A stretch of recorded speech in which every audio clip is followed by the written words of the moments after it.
I just celebrated my 48th birthday this past January, an occasion my wife of 22 years, Lisa, would usually turn into a grand celebration.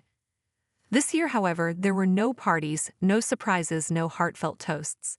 It was just another day, and the absence of festivity was palpable. Lisa and I had always been a team. We raised two wonderful kids, navigated the ups and downs of life together, and somehow managed to keep the spark alive until recently. The change was subtle at first. Lisa started talking about wanting to do something new, to find a hobby that would get her out of the house. I supported the idea. After all, who wouldn't want their partner to be happy and fulfilled? One evening, as we sat on the couch after dinner, Lisa turned to me with a spark of excitement in her eyes. "I found this co-ed baseball group on Meetup," she said, her voice animated. "They play 3 times a week, and it seems like a fun way to stay active and meet new people." "That sounds great," I replied, genuinely pleased to see her so enthusiastic. "I wish I could join you, but with my work schedule, it's just not possible. You should definitely go for it." She beamed at my encouragement, and I felt a surge of affection. Little did I know that this innocent interest would be the beginning of our unraveling. As the weeks passed, Lisa became increasingly involved with the baseball group. She would come home late, often after going out for drinks with the team. She started dressing differently too, more attention to her appearance, more frequent shopping trips for new clothes. One Friday evening, as she was getting ready for another game, I noticed her trying on yet another new outfit. "You look great, Lisa," I said, trying to keep my tone light, even though a part of me was uneasy. "It's nice to see you enjoying yourself." She turned to me, her smile a bit too bright. "Thanks, John. It's nice to have something that's mine, you know?" I nodded, though I couldn't shake the feeling that something was amiss. Of course, it's important to have your own thing. But as the months went on, her own thing started to consume her. She was spending more time with her baseball friends and less time with me. Our conversations became shorter, more strained. She was always tired, always distracted. One night, as we sat down for a rare dinner together, I decided to voice my concerns. "Lisa, I feel like we don't spend much time together anymore. You're always with the baseball group or busy with something else." She looked up from her plate, her expression guarded. "John, it's not like that. I just need something for myself. You have your work, and I need this." "I understand that," I said, trying to keep my voice steady. "But it feels like we're drifting apart. I miss us." She sighed, putting down her fork. "I'm not trying to drift apart. I'm trying to find a balance." I reached across the table, taking her hand in mine. "I want to support you, Lisa. I really do. But I also want us to be close like we used to be." She squeezed my hand, a shadow of the old warmth in her eyes. "I know, John. I'll try to be better about it." That night, as we lay in bed, I couldn't shake the feeling of unease. Lisa was right beside me, yet she felt miles away. I stared at the ceiling, wondering where we had gone wrong and how we could find our way back to each other. The following morning, Lisa left early for a game. I watched her drive away, a knot tightening in my chest. The crack in our marriage was growing, and I couldn't see how to mend it. As I headed to work, I resolved to find a way to bring us back together, unaware of the storm that was brewing on the horizon. Lisa's newfound hobby quickly turned into an obsession. It wasn't long before her 3 times a week baseball games started to bleed into other parts of our lives. She began attending team dinners, post-game drinks, and even weekend retreats. Our once cozy evenings on the couch became few and far between. It was as if she had found a new family and, without realizing it, was leaving ours behind. One Tuesday evening, I was working late again.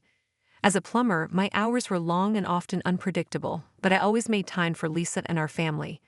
That night, however, I came home to an empty house. The kids had already moved out, leaving just the two of us. The silence was deafening. I heated up some leftovers and sat at the kitchen table, the glow of the microwave light casting long shadows on the walls. It was nearly 10 p.m. when Lisa finally walked through the door, looking more vibrant and alive than I had seen her in months. "Hey," I greeted, trying to mask my concern. "How was the game?" "Great," she replied, her eyes sparkling. "We won, and then a bunch of us went out for drinks to celebrate." "That's nice," I said, forcing a smile. "You seem to be having a lot of fun with this group." She nodded enthusiastically, but her gaze flickered away from mine. "Yeah, they're a great bunch of people. It's good to have something to look forward to." I couldn't help but feel a pang of jealousy, not because of the group itself, but because she seemed to be finding joy outside of our marriage, joy that I hadn't seen in a long time. I decided to let it go for the moment, not wanting to spoil her good mood. The following week, I noticed something else that set off alarm bells. Lisa's phone, usually left on the kitchen counter, was now glued to her side. She would smile at messages and quickly put the phone away whenever I was nearby. It felt like she was hiding something, and my gut told me it wasn't just innocent fun. One evening, as she was getting ready for another game, I decided to confront her. She was in front of the mirror, applying makeup with a focus that was both admirable and unsettling. "Lisa," I began, trying to keep my tone light, "you've been spending a lot of time with the baseball group. Is everything okay?"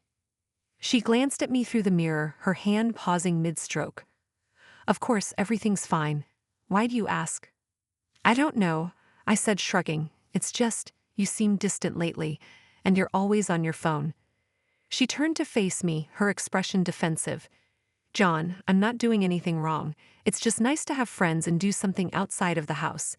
You have your work, I have this." "I get that," I replied, struggling to find the right words, "but it feels like we're losing touch. I miss spending time with you." She sighed, turning back to the mirror.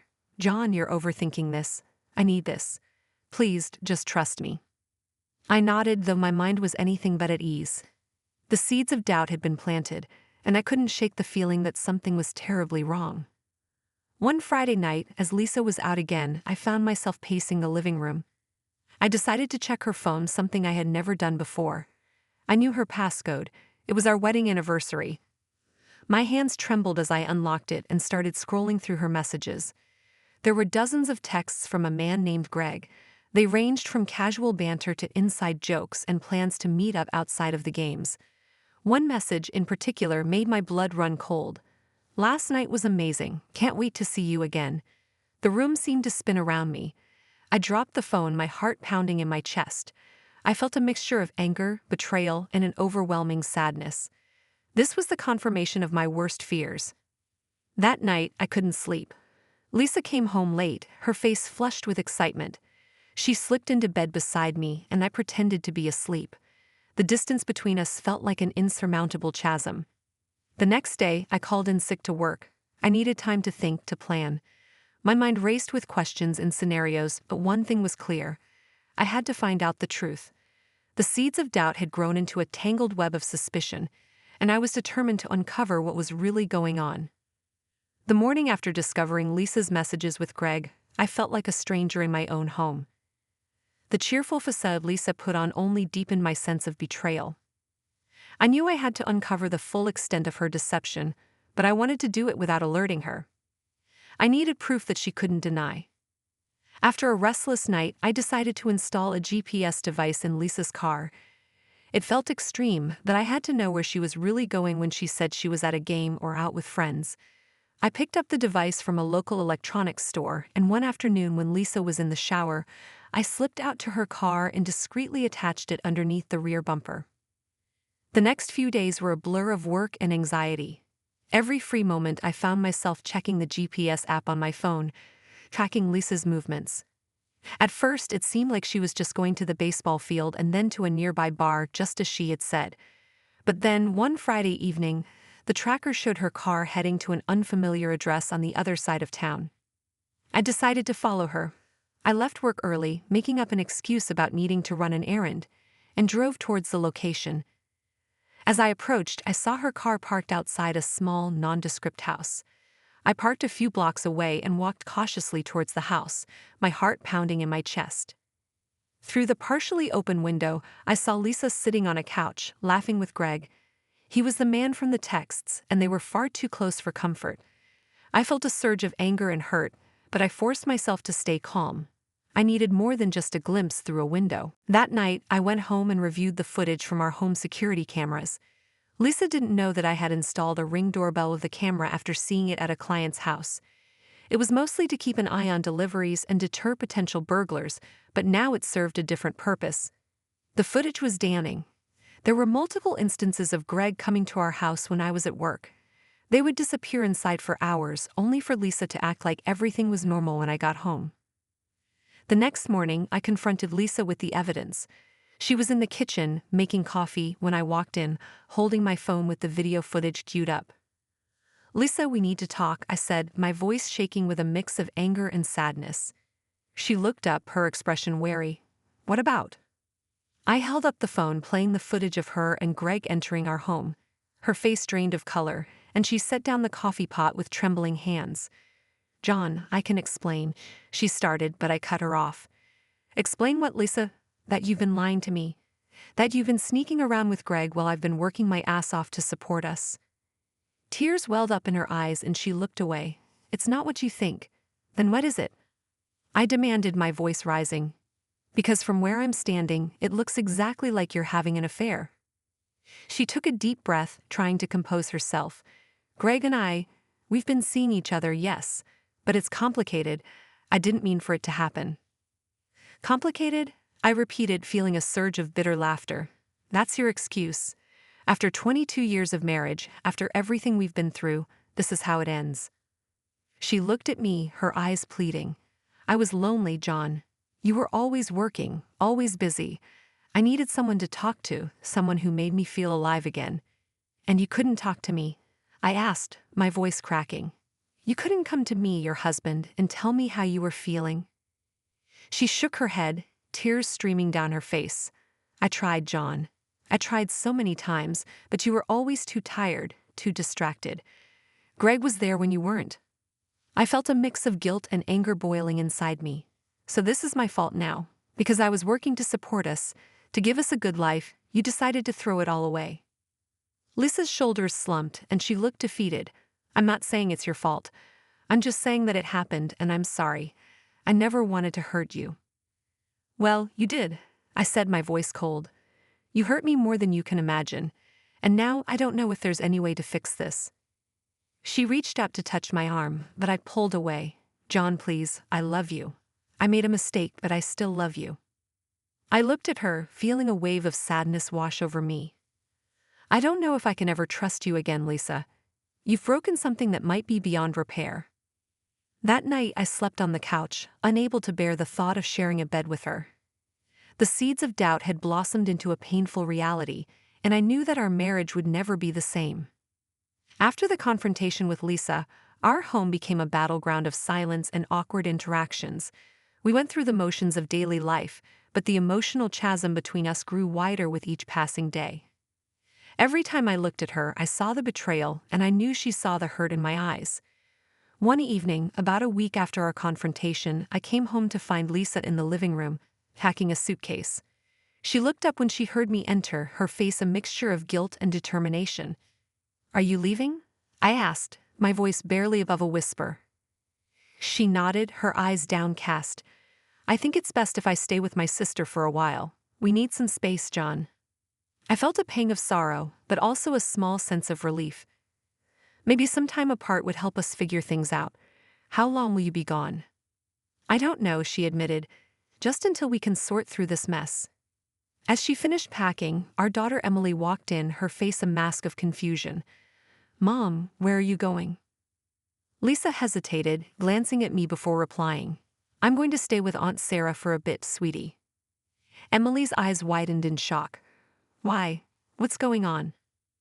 I took a deep breath, trying to keep my voice steady. "Your mom and I need some time apart to work through some things." Emily looked between us, tears welling up in her eyes. "Is this because of the fight you had? The one I overheard?" Lisa and I exchanged a glance. We hadn't realized Emily had heard us arguing. "Yes," Lisa said softly, "but it's more complicated than that. We just need some space." Emily burst into tears and I wrapped my arms around her, trying to comfort her. "It's going to be okay, Emily. We just need some time to figure things out." Lisa finished packing and walked over to us. She reached out to touch Emily's shoulder, but Emily pulled away, her eyes filled with hurt. "Mom, how could you?" Lisa's face crumpled, and she turned to leave. "I'm sorry, Emily. I never meant to hurt you." After Lisa left, the house felt even emptier. Emily and I sat on the couch, her head resting on my shoulder as she cried. I felt a mix of anger and sadness, but I knew I had to be strong for her. In the days that followed, the reality of our situation began to sink in. Lisa's absence was a constant reminder of her betrayal, but it also gave me the space I needed to think. I spent hours reflecting on our marriage, trying to understand how we had gotten to this point. One evening, I called my best friend, Mike. He had been my rock through all of this, offering support and advice whenever I needed it. We met at a local bar, and as soon as I saw him, I felt a wave of relief. "Hey man," Mike said, clapping me on the back. "How are you holding up?" I shrugged, taking a sip of my beer. "It's been tough. Lisa moved out, and Emily's taking it hard." Mike nodded sympathetically. "I can imagine. This whole situation is a mess." "I just don't know what to do," I admitted. "Part of me wants to try and fix things, but another part of me feels like it's too late." Mike took a deep breath, leaning forward. "John, only you can decide what's best for you and your family. But whatever you choose, just know that I'm here for you." "Thanks, Mike," I said, feeling a surge of gratitude. "I don't know what I'd do without you." As the weeks passed, Lisa and I tried to communicate, but every conversation ended in frustration and tears. The distance between us, both physical and emotional, seemed insurmountable. One day I received a call from my lawyer informing me that Lisa had filed for divorce. It was like a punch to the gut, but deep down I knew it was inevitable. I called Lisa, needing to hear it from her. She answered on the third ring, her voice tired and strained. "Hello? It's me," I said, my heart pounding. "I got a call from the lawyer today." There was a long pause on the other end. "I filed for divorce, John. I think it's for the best." I felt a lump in my throat, struggling to find the right words. "Is this really what you want?" "It's not what I wanted, but I think it's what we need," she said softly. "We've both been through so much, and I don't think we can go back to the way things were." Tears filled my eyes as I nodded, even though she couldn't see me. "I understand. I wish things had turned out differently." "Me too," she whispered. "But maybe this is the start of something new for both of us." As I hung up the phone, I felt a mixture of sadness and relief. Our marriage was unraveling, but perhaps it was for the best. It was time to start rebuilding my life, piece by piece, and find a way to move forward. It was a cold, rainy evening when the confrontation finally came to a head. The tension that had been simmering for weeks reached its boiling point, and there was no turning back. I had spent the day at work, unable to focus, my mind consumed by thoughts of Lisa and the inevitable showdown. As I pulled into the driveway, I saw Lisa's car parked in front of the house. I took a deep breath, steeling myself for what was to come. My hand trembled as I turned off the engine and stepped out into the rain. The cold droplets felt like pinpricks on my skin, mirroring the sharp pain in my heart. I entered the house and found Lisa sitting in the living room, her expression a mixture of defiance and sadness. She was waiting for me. We had agreed to talk, but I could tell from the look in her eyes that this would be no ordinary conversation. "John," she said, her voice steady but with an edge of anxiety. "We need to talk about everything about us, about the divorce, and about Greg." I nodded, setting my keys on the table and taking a seat across from her. "I agree. It's time we face this head-on." Before either of us could say another word, the doorbell rang. I glanced at Lisa, puzzled, and went to answer it. To my surprise, Greg was standing there, looking nervous and unsure. "Greg, what the hell are you doing here?" I asked, my voice rising with anger. He shifted uncomfortably, glancing at Lisa over my shoulder. "Lisa asked me to come. She thought it would be best if we talked this out together." I turned to Lisa, incredulous. "You invited him here? To our home?" Lisa stood up, wringing her hands. "John, please. I thought it would help if we all talked things through. Maybe we can find some closure." The tension in the room was palpable as Greg stepped inside, and I closed the door behind him. We all sat down, the atmosphere thick with unspoken words.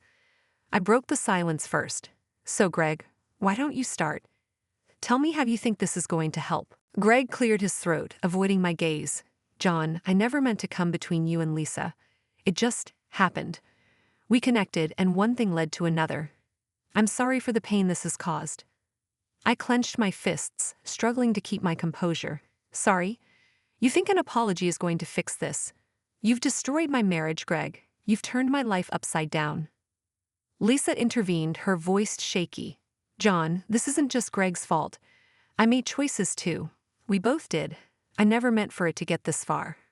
I stood up, unable to sit still any longer. "Choices. You call this a choice? You betrayed me, Lisa. You both did. Greg tried to interject, but I held up my hand.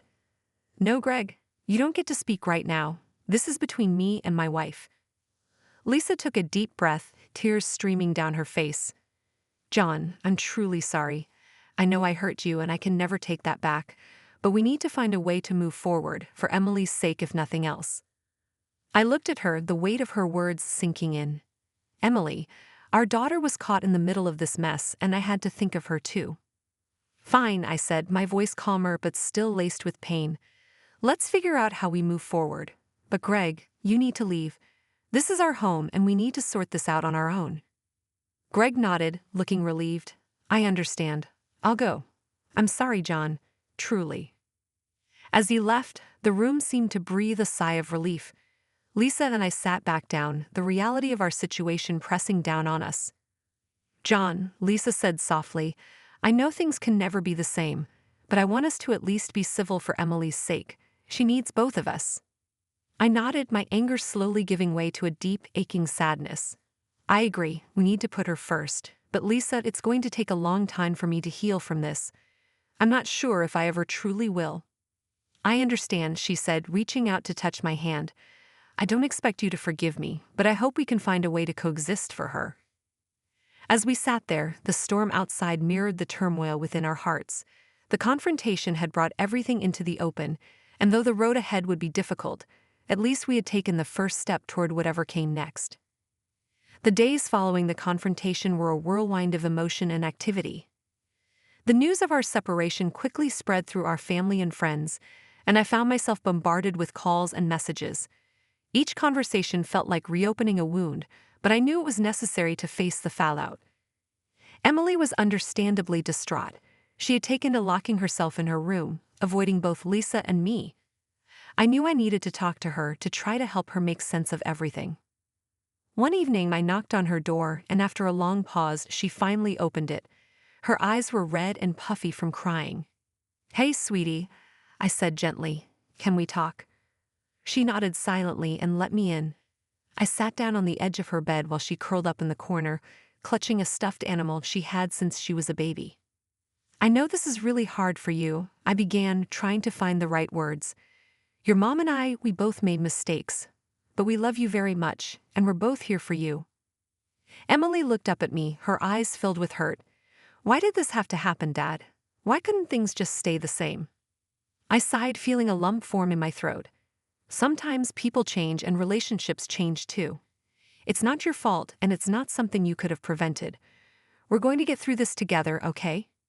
She nodded again, tears streaming down her face. I just want things to be normal again. I know, sweetie. I know. I hugged her tightly, wishing I could take away her pain. As the days turned into weeks, Lisa and I worked out a custody arrangement for Emily. We decided to keep her living primarily with me, as Lisa moved in with her sister temporarily. The house felt emptier without Lisa, but it also felt less tense. One afternoon, I received a call from my lawyer. He had some updates on the divorce proceedings and wanted to discuss our options. John, we've received the preliminary paperwork from Lisa's lawyer, he explained. They're proposing an equitable division of assets, and they've also included a custody agreement for Emily that aligns with what you discussed. I took a deep breath, feeling the weight of it all. Okay, what do I need to do? We'll need to review the documents and make sure everything is in order. If you agree with the terms, we can proceed with the formal filings. If not, we can negotiate further. Thanks, Tom. I appreciate your help with all of this. We'll get through it, John. Just take it one step at a time. After I hung up, I felt a mix of relief and sadness. The reality of the divorce was setting in, and it was both liberating and heartbreaking. Later that evening, Lisa came by to pick up some of her things. We stood in the living room, awkwardly avoiding eye contact. How's Emily? She asked, breaking the silence. She's doing okay, I replied.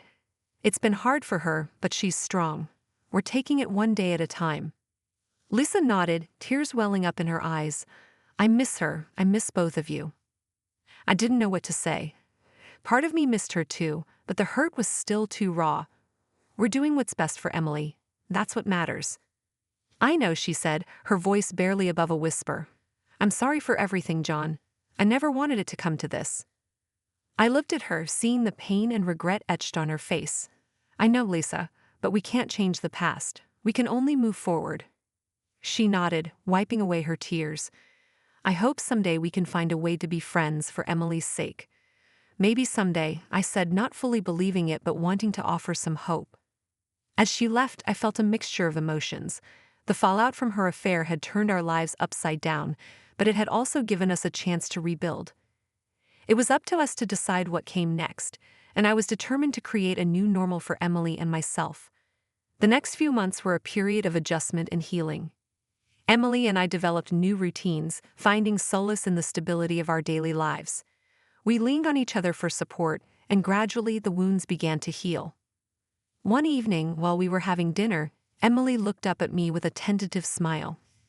"Dad, do you think things will ever be okay again?" I reached across the table and took her hand. "I think so, Emily. It might take some time, but we're strong. We'll get through this together." She nodded, her smile growing a little more confident. "I believe you, Dad." As we continued our dinner, I felt a sense of hope. The fallout had been devastating, but it had also shown us the strength of our bond. No matter what the future held, I knew we would face it together. The divorce was finalized and the papers were signed. It marked the end of a chapter in my life, one filled with pain, betrayal, and heartache. But it also marked the beginning of a new journey, a journey toward healing and rediscovery. With the legalities settled, I focused on rebuilding my life and helping Emily navigate the changes. We settled into our new routine, finding comfort in the familiar and strength in each other. One weekend, Emily and I decided to visit a nearby park. It was a sunny day, and the park was bustling with families enjoying the outdoors. As we walked along the path, Emily broke the silence. "Dad, do you think Mom is okay?" she asked, her voice tinged with concern. I sighed, pausing to choose my words carefully. "I hope so, Emily. Your mom has been through a lot, just like us. It might take time for her to find her way." Emily nodded thoughtfully, kicking a pebble along the path. "I miss her sometimes." "I know you do," I replied gently. "It's okay to miss her, we both do." As we reached a bench overlooking a pond, we sat down together. Emily leaned against my shoulder, and I wrapped my arm around her. "You know, Dad," she said softly, "I think we're going to be okay." I smiled, squeezing her shoulder reassuringly. "Yeah, we're going to be more than okay. We're going to thrive." A few months later, I received an unexpected invitation in the mail, an invitation to Emily's school play. It was a small gesture, but it meant the world to me. It was a sign that despite everything, we were moving forward. On the night of the play, I sat in the audience, watching proudly as Emily took the stage. She had a small but significant role, and she delivered her lines with confidence. As the play ended, I joined the other parents in applauding the young performers. Afterward, I waited outside the auditorium for Emily. When she emerged, she ran into my arms, her face beaming with excitement. "Dad, did you see me?" she asked eagerly. "I did, I replied, holding her close. "You were amazing." As we walked to the car, Emily chattered excitedly about the play and her plans for the future. It warmed my heart to see her so happy, so full of life. On the drive home, Emily fell asleep in the passenger seat, exhausted but content. I glanced over at her, feeling a surge of gratitude. Despite the challenges we had faced, we had come out stronger on the other side. As the months passed, Emily and I settled into our new normal. We created new traditions and found joy in simple moments together. I threw myself into my work, finding solace in the routine and satisfaction in a job well done. One evening as I was preparing dinner, Emily walked into the kitchen with a determined look on her face. "Dad," she began, "I've been thinking, maybe it's time we start thinking about the future, about what comes next." I turned off the stove and faced her curious. "What do you mean, Em?" She took a deep breath, her eyes shining with determination. "Well, I've been looking into colleges. I know it's a few years away, but I want to start preparing. I want to make sure I have options." I smiled, feeling a swell of pride. "That's great, Em. I'm proud of you for thinking ahead." She grinned back at me. "Thanks, Dad. I want to make you proud." "You already do, Emily," I said sincerely, "every day." As Emily began her journey of exploring colleges and planning for her future, I found myself reflecting on my own path forward. The wounds from the divorce were still healing, but I knew that I was on the right track. One weekend I decided to visit a friend who lived by the coast. It was a spontaneous trip, a chance to clear my mind and gain perspective. As I stood on the beach, watching the waves crash against the shore, I felt a sense of peace wash over me. "You look like you're in deep thought," my friend remarked, joining me on the sand. "Yeah," I replied, taking a deep breath of the salty air. "I've been doing a lot of thinking lately, about where I go from here." My friend nodded knowingly. "It's a new chapter, my friend. A chance to write your own story." I smiled, feeling a weight lift off my shoulders. "Yeah, it is." Back home, I sat down at my desk and pulled out a blank sheet of paper. It was time to start planning, to set new goals and dream new dreams. The future was uncertain, but it was also full of possibilities. As I wrote down my thoughts and aspirations, I felt a renewed sense of hope. The journey ahead wouldn't be easy, but I knew that I had the strength and resilience to face whatever came my way.